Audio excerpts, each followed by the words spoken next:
अब हम आपको नेपाल के संकट से जुड़ी ऐसी जानकारी देने जा रहे हैं जो शायद ही आपने कहीं और देखी हो।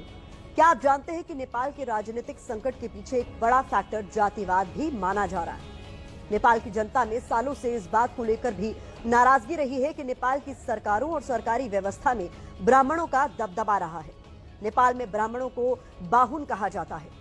नेपाल के राष्ट्रपति, प्रधानमंत्री, सेना प्रमुख, संसद के स्पीकर जैसे पदों पर ब्राह्मण बैठते रहे हैं। ऐसा तब है जब नेपाल में ब्राह्मणों की आबादी महज 12.2% है, लेकिन हर क्षेत्र में इनका दबदबा है। नेपाल में सबसे बड़ा जातीय समूह क्षेत्रीय है, भारत में जिन्हें क्षत्रिय या फिर राजपूत कहा जाता है।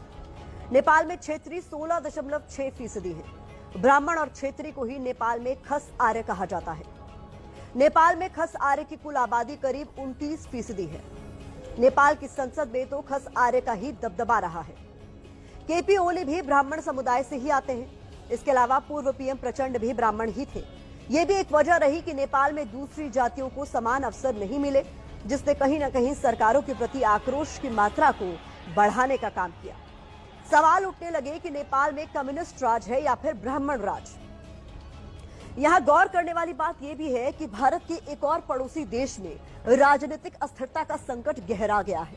तो यह हमारे देश की सुरक्षा और कूटनीति के लिहाज से कितना गंभीर है, आपको मैप के जरिए भारत के आसपास के देशों में क्या हालात है वो दिखाते हैं। वो समझना जरूरी है। यहाँ आपको भारत नजर आ रहा है और इसकी जो तमाम पड़ोसी